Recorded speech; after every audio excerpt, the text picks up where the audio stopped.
রব্বানা হাবলানা মিন আজওয়াজিনা ওয়া যুররিয়াতিনা কুররাতা আ'য়ুন ওয়াজআলনা লিল মুত্তাকিন ইমামা ওয়াজআলনা লিল মুত্তাকিনা ইমামা।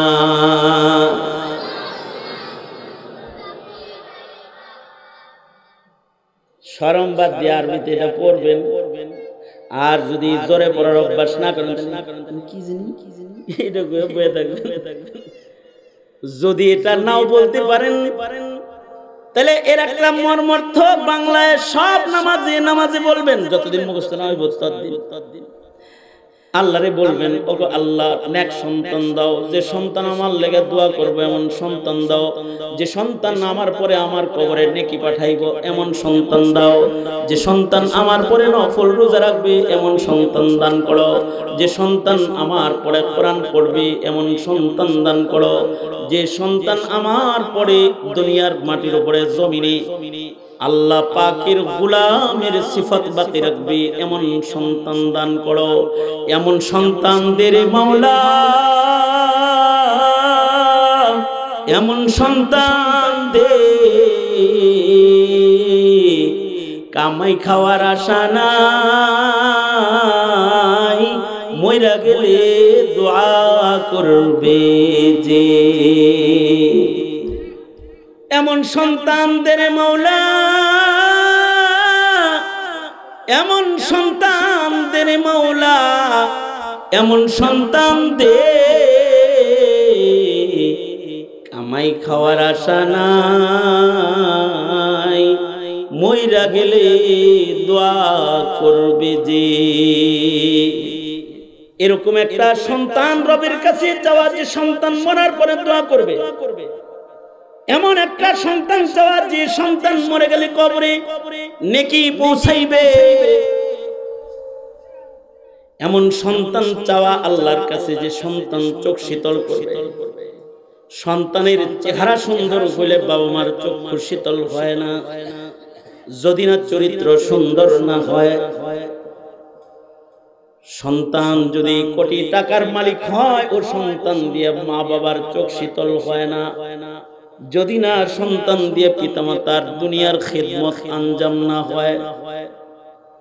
সন্তানগুলো ভালো পদের অধিকারী হইলে বাবা মার চোখ শীতল হয় না, যদি না পিতার আসনে সন্তান বাপের বসায় কদর না করে। ওই সন্তান দিয়ে চোখ শীতল হয় যে সন্তান বাবাকে পিতৃত্বের মহান আসনে বসায় সম্মানকারী হয়। ওই সন্তান দিয়া মা বাবার চক্ষু শীতল হয় যে সন্তান তাদের কামাই রুজি, তাদের অর্থ পিতা মাতার খেদমতের জন্য উৎসর্গ করে দেয়। ওই সন্তান দিয়া মা বাবার চোখ শীতল হয়ে যায়। যে সন্তানের চেহারা সুন্দর নয়, হইতে পারে সন্তানটা বেলালের মতো কালো, কিন্তু আল্লাহর কাছে সন্তানটা যদি ভালো হয়ে যায়, তবে এমন সন্তান দিয়া মা বাবার চোখ শীতল হয়ে যায়। এ কারণে আল্লাহ কয়, এমন সন্তান আমার কাছে চাও যা চোখ শীতল করবে। কখনো কখনো কালা কুৎসে সন্তান দিয়া মা বাবা শান্ত হয়ে যায়, মা বাবা তৃপ্ত হয়ে যায়, মা বাবার চোখ শীতল হয়ে যায়। আর কখনো কখনো সাদা শুভ্র সুন্দর নায়ক চেহারার সন্তান পিতামাতার এমন অশান্তির কারণ হয়ে যায় যে এটা সন্তান যে লাগে বাবা মুখে উচ্চারণ করতে চায় না। এইটা আমার সন্তান, এটা মুখে বলতে চায় না। হজ্জে বাইতুল্লাহর সফরে, হজের সফর চলতেছে আমার, তো এক বুড়া চাচার সাথে মক্কা মুআজ্জমাতে একই রুমে আছে।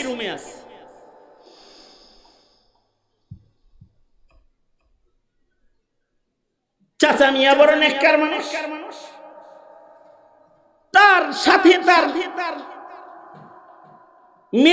মেয়ের জামাই অনেকেই হজে গেছে, নাতি এরাও গেছে, এরা আলাদা রুমে থাকে, চাচা আমার রুমে থাকে। এই চাচার ছোট মেয়ের জামাই আমার রুমে ঢুকছে, তো চাচা বলতেছে হুজুর আল্লাহর মাল ছোট মেয়ের জামাই, চেহারাটা এত নুরানি আর দেখতে এত সুন্দর, দেখে তো আমি মনে করছি কোন মাদ্রাসার মুহাদ্দিস অথবা শাইখুল হাদিস সাহেব হবে, এত সুন্দর সেটআপ গেটআপ। তা আমি তাকে জিজ্ঞেস করলাম কোন মাদ্রাসার খাদেম ভাই? আমি ইঞ্জিনিয়ার। আমি বললাম কোন মাদ্রাসার খাদেম? আমি ইঞ্জিনিয়ার। মাশাআল্লাহ, ইঞ্জিনিয়ার হওয়ার পরেও এত সুন্দর রং, আল্লাহ যদি এটা পছন্দ করে তাহলে এটাও তো নাজাতের কারণ। আল্লাহু আকবার। কারণ যাদের সাথে যাদের মিল হবে হাসর তো তাদের সাথে হবে। আল্লাহু আকবার। মান তাশাব্বাহা বিকাউমিন ফাহুয়া মিনহুম।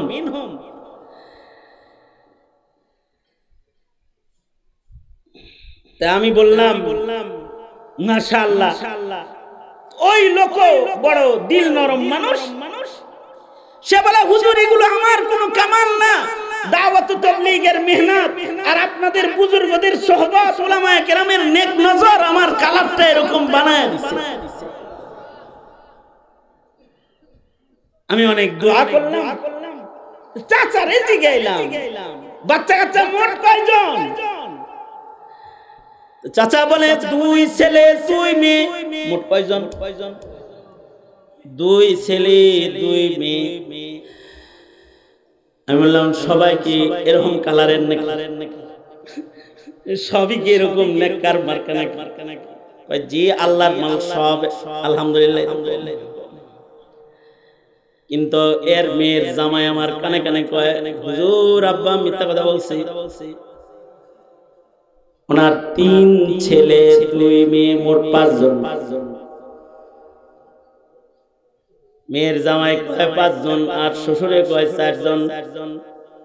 আমি বললাম চাচা মক্কা মুআজ্জামাতে আছেন, মক্কা শরীফে কোনো নেক কাজ করলে পরে লক্ষ গুণ সওয়াব হয়, এরকম জায়গায় মিছা কথা কইলে কিরকম ধরা খাওয়া লাগবে? আপনার ছেলে মেয়ে শুনলাম 5 জন, আপনি কোন 4 জন? হে কয় না 4 জন। তাও কয় 4 জন।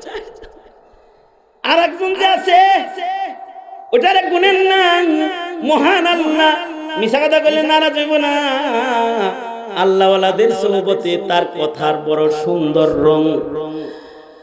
নূহ আলাইহিস সালামের যে সন্তান কথা শুনে না, পয়গম্বর সন্তান গণলেও আল্লাহ গুনে না। আল্লাহ কয় ইন্নাহু লাইসা মিন আহলিক। নূহরে সন্তান সন্তান কয়ে ডাকো না, ওটা তোমার সন্তান না। বোঝা যায় যে সন্তান আল্লাহর হুকুম মানে না। বাবাকে আল্লাহ এটা গুনতে মানা করেছি। খোদার ঘরের কাছে বসে বসে খোদার হুকুম অমান্যকারী সন্তানকে নিজের সন্তান হিসেবে গুনতে পারি না। এই কথা বইলা হাউমাউ করে পুরা কান্না শুরু করছে। তার মানে সন্তান হইলে এটা সন্তান না।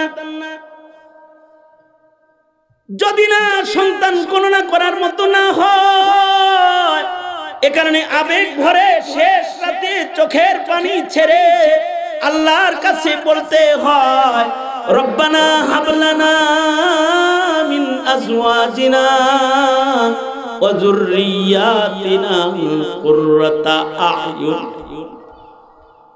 ওয়াজআলনা লিল মুত্তাকিনা ইমামা। মহান রবের কাছে চাওয়া আল্লাহ গো এমন সন্তান দে মাওলা, এমন নাতি পুতি দে, কামাই খাওয়ার আশা নাই, মইরা গেলে দোয়া দিবে যে। কারণ এক সন্তান যদি কেউ দুনিয়াতে রেখা যায় এটা সাদাকায়ে জারিয়া।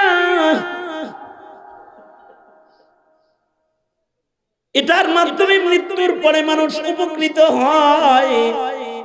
আল্লাহর রাসূল বলেন, আলা রাসূলুল্লাহি সাল্লাল্লাহু আলাইহি ওয়াসাল্লাম, ইযা মাতাল ইনসানু ইনকাতা আনহু আমালুহু ইল্লা মিন সালাস, ইল্লা মিন সাদাকাতিন জারিয়াতিন আও ইলমিন ইউতাফাউ বিহি আও ওয়ালাদিন সালিহিন ইয়াদউ লাহু। আল্লাহর রাসূল বলেন, মানুষ মইরা কবরের দরজা জানালা ছাড়া ঘরে যখন একা ঘরে চলে যায়, এই মানুষটা বড় অসহায় হয়ে যায়। যেখানে সাথী নাই বাতি নাই, কিন্তু এই কবর ঘরের ভেতরেও 3 প্রকারের সওয়াব মানুষের সাথী হয়ে যায়। 3 প্রকারের সওয়াব মানুষের কাছে যায়। 3 রাস্তায় কবরের ভেতরেও নেক যায়।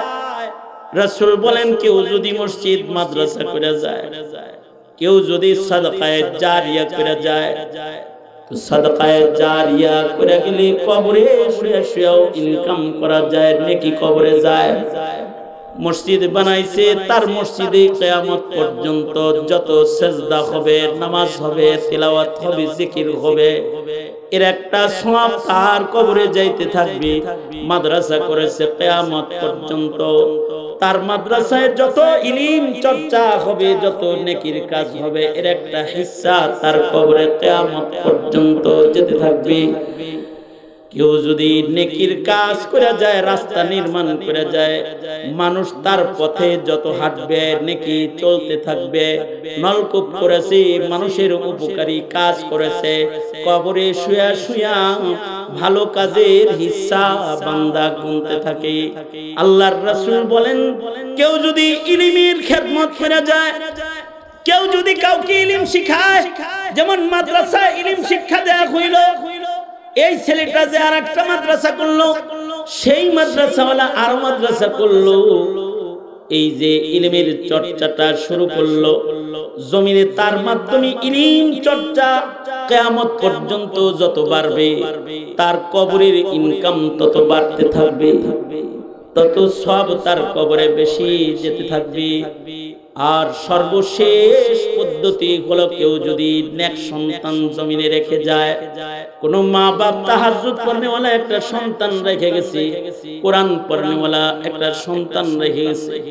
জমানার একজন ওলিয়ে কামিল বুজুর্গ ছিলেন, যিনি ইন্তেকাল করেছেন, যার আদত ছিল উনি প্রতিদিন 1 খতম কোরআন তেলাওয়াত করত, প্রতি রাত্রে 200 রাকাত করে নফল নামাজ পড়ত, প্রায় সপ্তাহে বেশিরভাগ দিন রোজা রাখত, 5 দিন 6 দিন রোজা রাখত, অধিকাংশ নফল ইবাদত সে করত। মহান আল্লাহ তার সন্তানগুলাকে এমন ভাবে কবুল করছে, বাপ মরে যাওয়ার সাথে সাথে তার 3 সন্তান বাবার ইবাদত ভাগ করে নিছে। আব্বা আমাদের ঘরে বসে প্রতিদিন 1 খতম করে কোরআন পড়তো, আমরা তো 1 খতম পারবো না, আসো 3 ভাই মিলে বাবার আমলটা জারি রাখি, 10 পারা 10 পারা করে তিলাওয়াত আমরা 3 ভাই করব। আব্বাজি 200 রাকাত নামাজ পড়তো, আসো আমরা 3 ভাই মিলে ভাগ করে নেই, আমরাও 80 রাকাত করে নামাজ প্রতিদিন নফল নামাজ বাবার প্রতিনিধি হিসেবে পড়ব। বাবা রোজা রাখতো, আমরা 6 দিন রোজা রাখতে না পারলেও আসো কমপক্ষে 2 দিন এক এক ভাই নফল রোজার আমল করব। বুজুর্গরা বলেন, এমন বাবার অনুকরণকারী ইবাদত গুজার সন্তান যদি কেউ রাখা যায়, তাহলে এই সন্তানের কৃতকর্মের সওয়াব বাবার কবরে চলে যায়। বাবা মরে যায়, গুরুস্থানে চলে যায়, কিন্তু তার সন্তানের কৃতকর্ম, তার নেকির কাজের হিস্সা মহান আল্লাহর পক্ষ থেকে তোহফা আর হাদিয়া হিসেবে তার কবরে চলে যায়। তাহলে নেকির কাম কইরা গেলে লাভ না লস? ভালো সন্তান রেখে গেলে লাভ না লস? জীবনে এই কাজগুলো করা চাই যা আমার মরার পরে লাভ। আল্লাহর রাসূল বলেছেন, এমন কাজ যারা করে এরা হলো চালাক।